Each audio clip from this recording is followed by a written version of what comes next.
The night my parents announced that they were giving my childhood home to my younger sister, everyone in the room started clapping. My sister cried with happiness. My mother hugged her. My father proudly raised his glass, and then I stood up. "Congratulations," I said. Everyone turned to look at me. Then I placed a single folder on the table. But there's just one problem. My father's smile disappeared. My mother stopped breathing, and my sister slowly turned toward me. "That house," I said, "doesn't belong to any of you." The room went completely silent, because what my family didn't know was that my grandmother had secretly left me the house 20 years earlier, and I had been waiting all this time to find out exactly how far they would go to steal it from me. The first time my parents told me that my childhood home no longer belonged to me, I was standing in the kitchen holding a birthday cake. It was supposed to be my mother's 65th birthday. I had driven nearly 4 hours to surprise her. I had bought her favorite cake.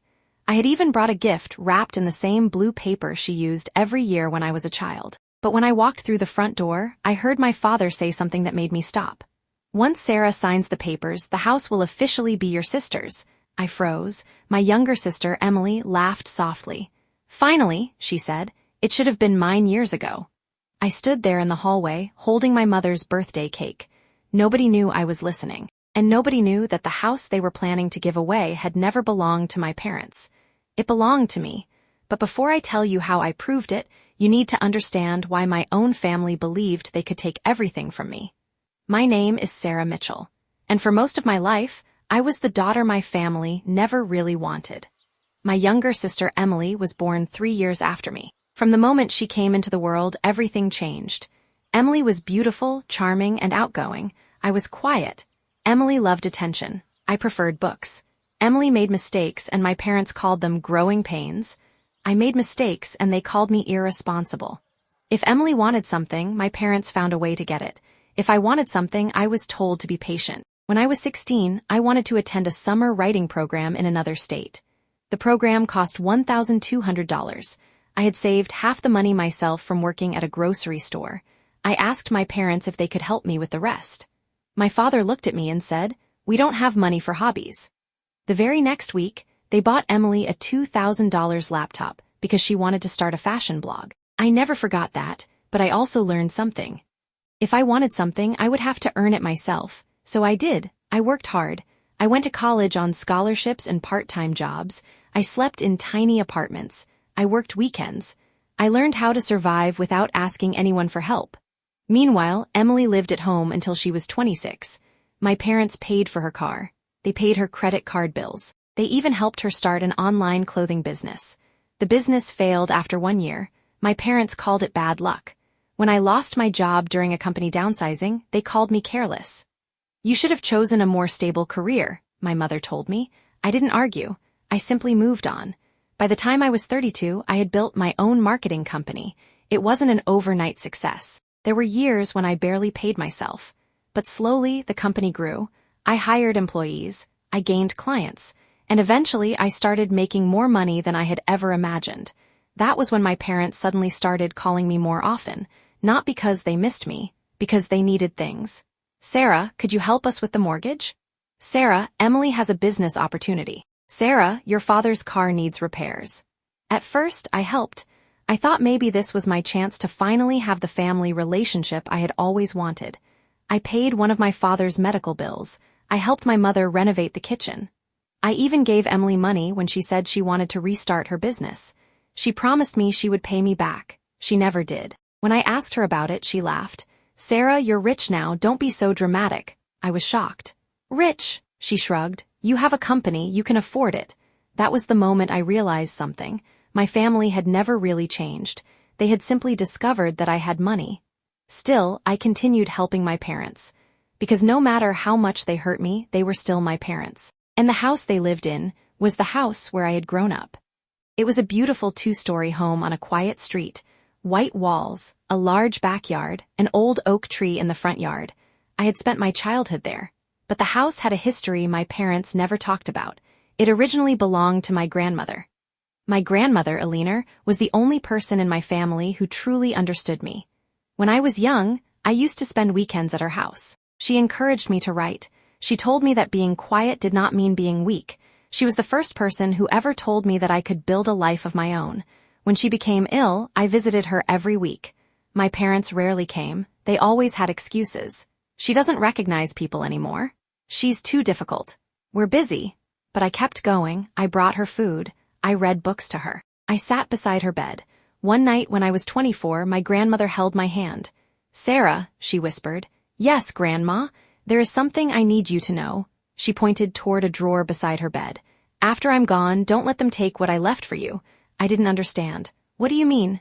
She smiled sadly. "Your parents will tell you that everything belongs to the family." I felt confused. "What are you talking about?" She squeezed my hand. "The house." I stared at her. "What about the house?" She took a small envelope from the drawer.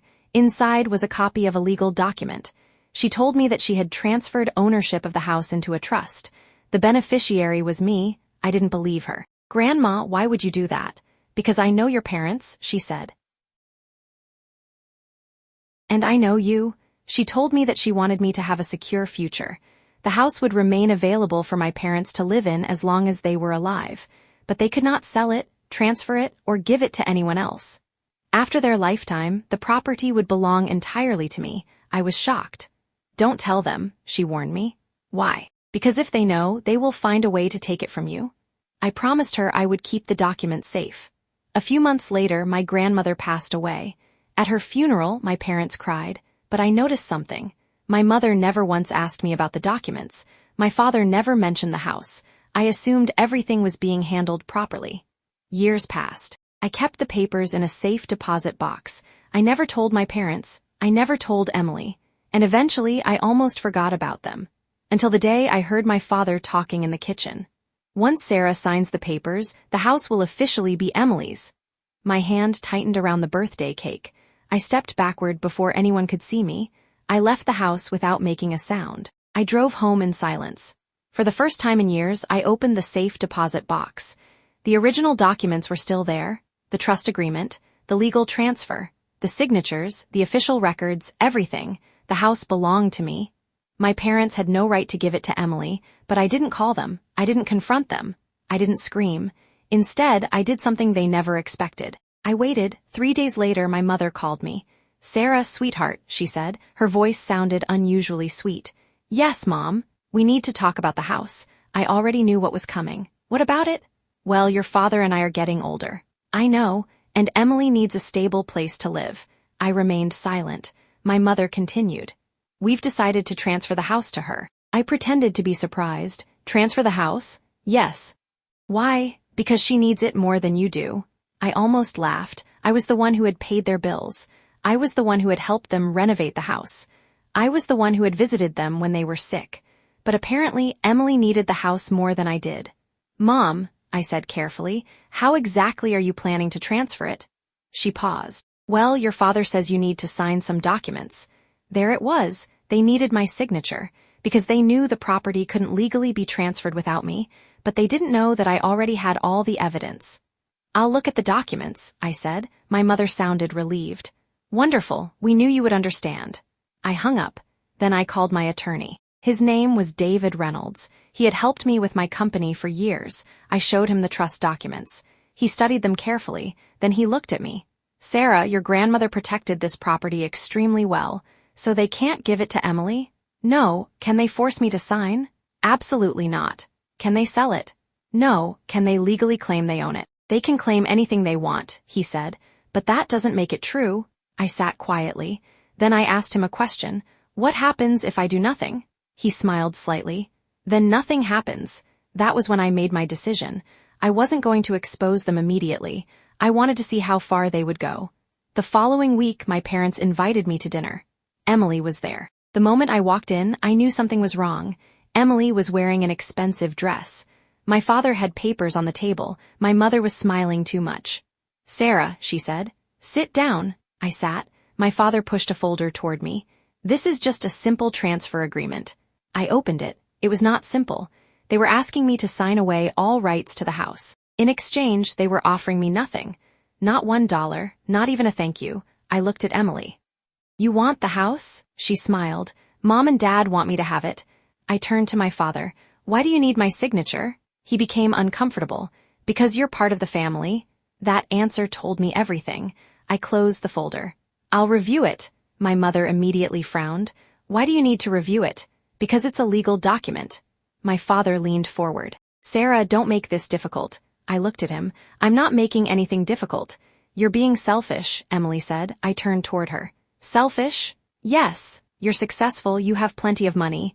And you don't, she laughed. Don't pretend you don't know what I mean. I stood up. I'm going home. My mother grabbed my arm. Sarah, this is your family. I looked at her hand, then I looked into her eyes. Family doesn't demand that you give away your property. Nobody spoke. I left. The next morning, my mother called me 27 times. I didn't answer. Then my father sent me a message. We are disappointed in you. I stared at that sentence for a long time.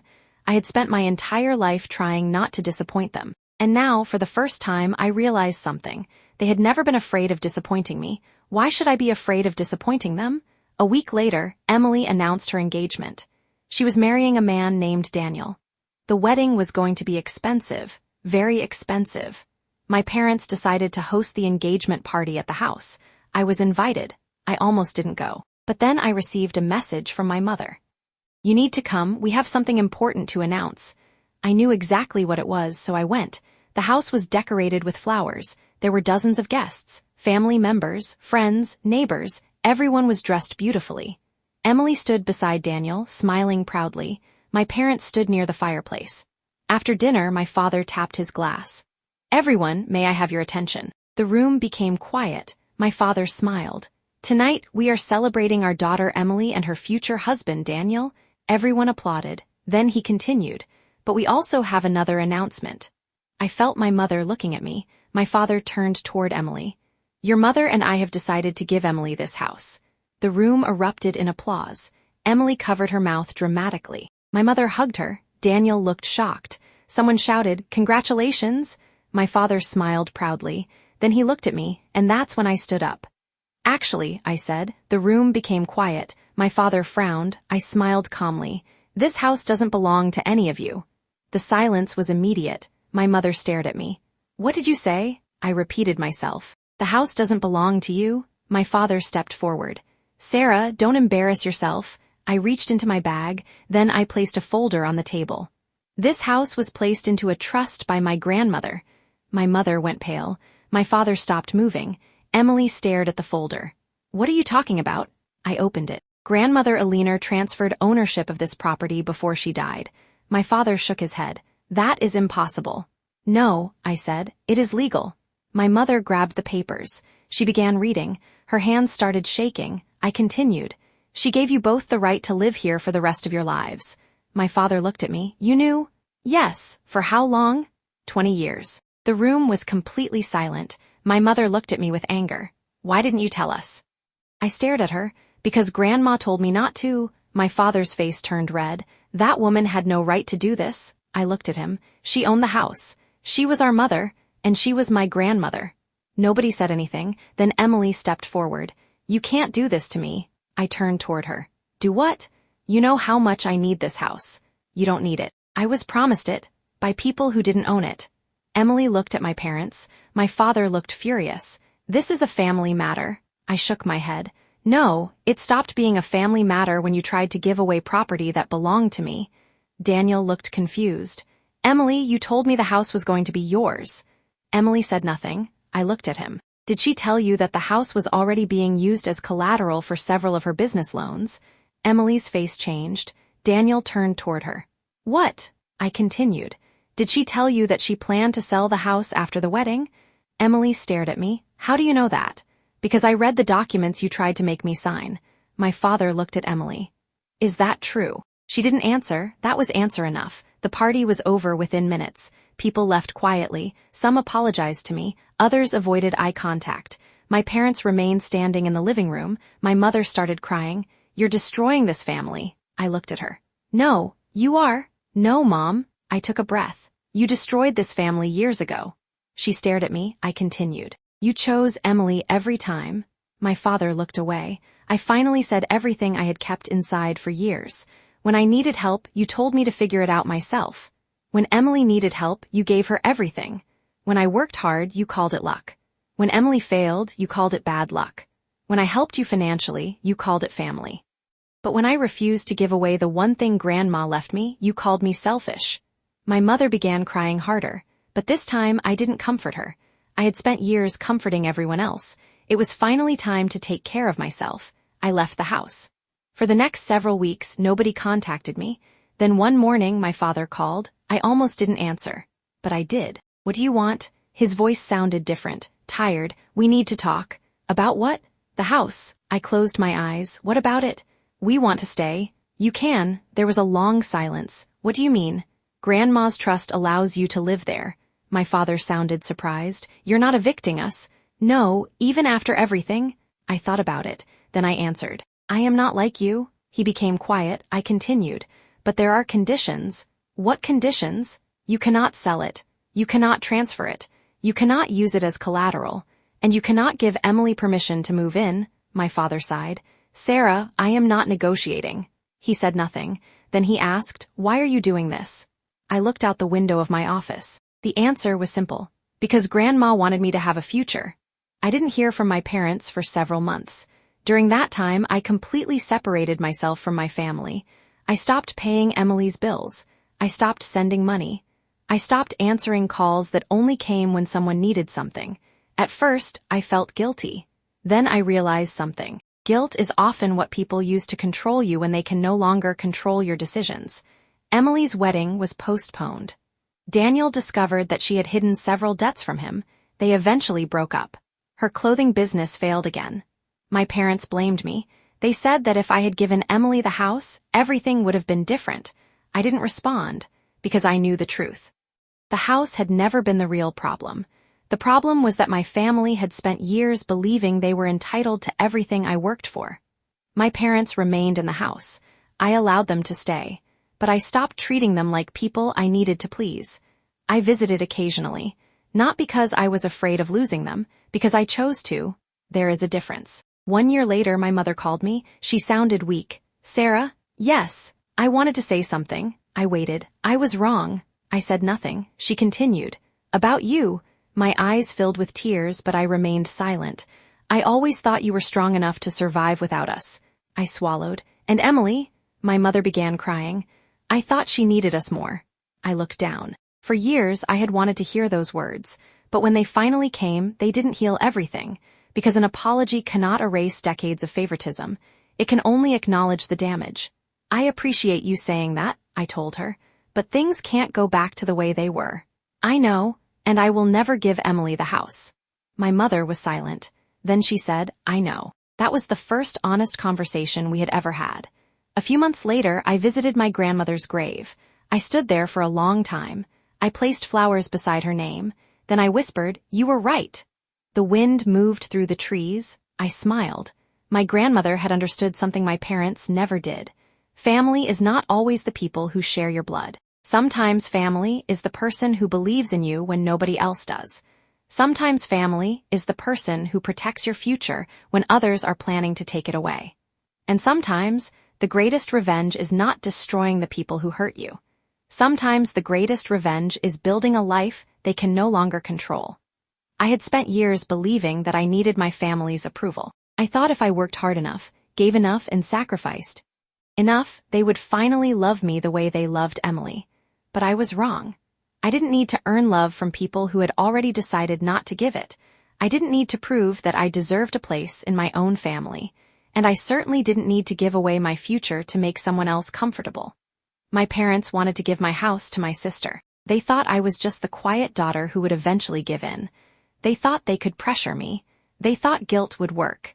They were wrong. Because the girl they had ignored for years had grown into a woman who no longer needed their permission. And the house they tried to give away, it remained mine, not because I wanted revenge, but because my grandmother had made sure that one day I would finally have something that nobody could take from me. And that was the moment I understood the truth. Sometimes, justice doesn't come with shouting. Sometimes, it doesn't come with revenge. Sometimes, justice is simply standing quietly holding the proof and letting the truth speak for itself. And when my father looked at me that night and asked why I had waited 20 years to tell them the house belonged to me, I gave him the only answer that mattered. Because Grandma knew exactly who you were. And for the first time in my life, so did I.